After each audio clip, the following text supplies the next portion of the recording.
Hello guys. तो जैसा मैंने बताया था आपको कि मैं थर्मोडायनेमिक का एक सीरीज चालू किया है मैंने। उसमें मैंने पहला वीडियो ट्राई किया था, पर वो वीडियो बहुत ब्लर हो रहा था नोटबुक के अंदर। तो मेरे को पता चला कि वो वीडियो बहुत लोगों को नहीं समझ में आ रहा है और अच्छे से समझ में नहीं आ रहा होगा उसमें। तो हम लोग वो concept, basic concept of thermodynamic वापस पढ़ने वाले हैं।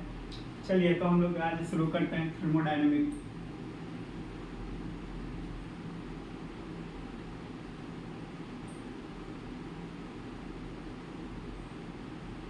थर्मोडायनेमिक बेसिकली क्या है? थर्मोडायनेमिक एक सब्जेक्ट है जो दो शब्दों से मिलकर बना है। जैसे कि आप देख सकते हैं, थर्मो है, दूसरा डायनेमिक है। यहाँ पे थर्मो का मीनिंग क्या हो रहा है? थर्मो का मीनिंग हीट है।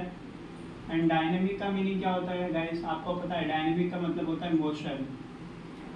तो यहाँ पे हम लोग इस सब्जेक्ट में, जैसा कि ये सब्जेक्ट का नाम ही बता रहा है कि हीट के मोशन के बारे में पढ़ाई करने वाले हैं। और हीट का मोशन गाइस किसके वजह से होता है? टेम्परेचर डिफरेंस की वजह से होता है, हम लोग को पता है।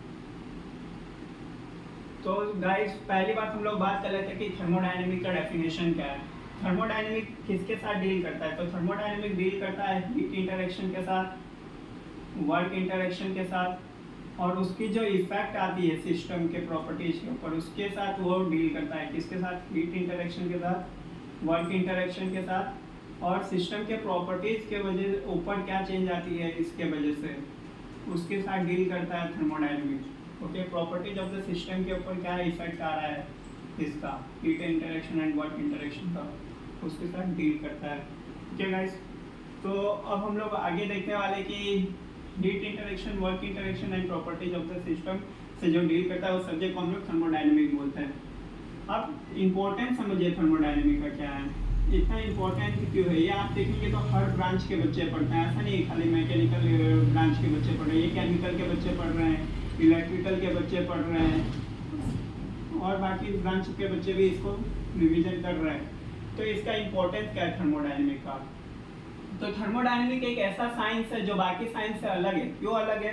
क्योंकि थर्मोडायनेमिक में हम लोग टेम्परेचर के बारे में पढ़ते हैं। किसके बारे में पढ़ते हैं? टेम्परेचर के बारे में पढ़ते हैं। और दुनिया में जितनी भी चीज़ एग्जिस्ट कर रही है, सबके पास कुछ ना कुछ टेम्परेचर मौजूद है। क्या मौजूद है? कुछ ना कुछ टेम्परेचर मौजूद है।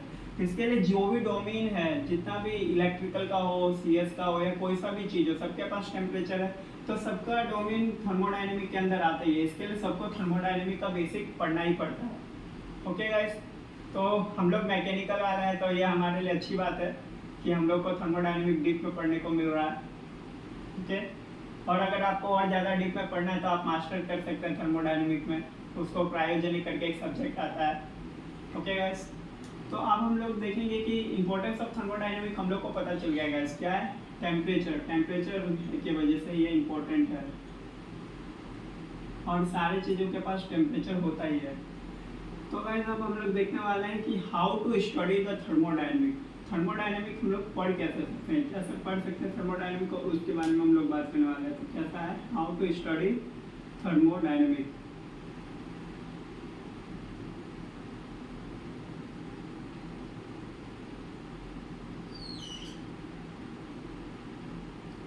थर्मोडायनेमिक को गाइस हम लोग दो तरीके से पढ़ सकते हैं, macroscopic approach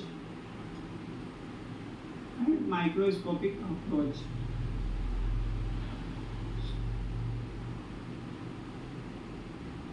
microscopic approach and microscopic approach, या microscopic view point and microscopic view point भी बोल सकते हैं गाइस।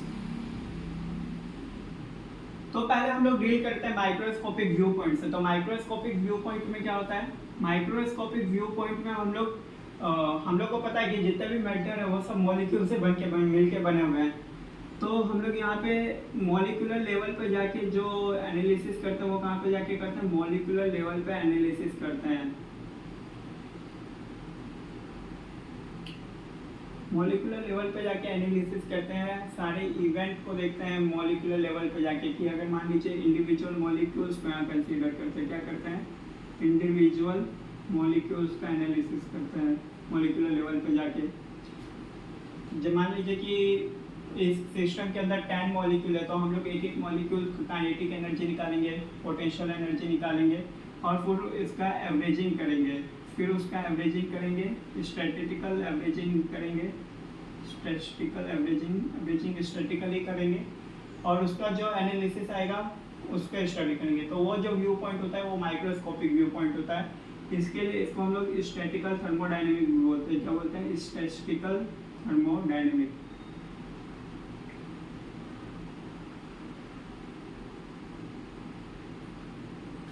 माइक्रोस्कोपिक व्यू पॉइंट में क्या हो रहा है, यहाँ पे हम लोग जो माइक्रोस्कोपिक व्यू पॉइंट में क्या हो रहा है, ये मतलब मॉलिक्यूलर लेवल पे कब तक कर सकते हैं, जब तक अमाउंट बहुत कम हो तब तक हम लोग माइक्रोस्कोपिक तक जा सकते हैं। लेकिन अगर बहुत बड़ा सिस्टम है तो हम लोग उसका एनालिसिस माइक्रोस्कोपिक व्यू पॉइंट से नहीं कर सकते। तब हम लोग क्या करते हैं, एक सर्टेन रीजन को अप्लाई कर लेते हैं। क्या? एक सर्टेन क्वांटिटी ऑफ रीजन को कंट्रोल, क्वांटिटी ऑफ रीजन पे एनालिसिस करते हैं, सर्टेन क्वांटिटी ऑफ रीजन पे। ये जो सर्टेन क्वांटिटी ऑफ रीजन है इसी को हम लोग क्या बोलते हैं, कंट्रोल वॉल्यूम बोलते हैं। ओके गाइस, तो इस कंट्रोल वॉल्यूम के अंदर जितने भी मॉलिक्यूल्स है, अब हम लोग उसका एवरेज निकाल के बात करेंगे direct. Average of molecules in this region only.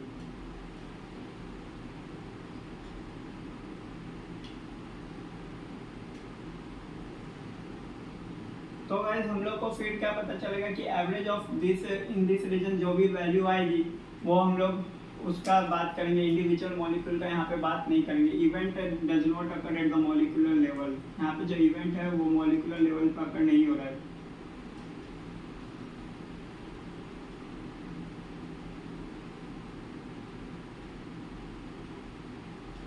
और इस व्यू पॉइंट को हम लोग क्या बोलते हैं, क्लासिकल थर्मोडायनेमिक बोलते हैं। क्या बोलते हैं? Classical thermodynamic.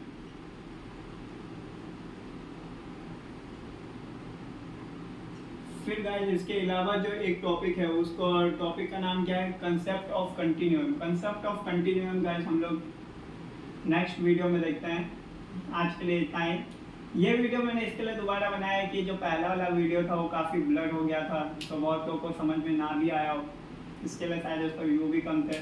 कोई बात नहीं, मैं इसको सुधारा हूँ, इसको अच्छे से बनाया है।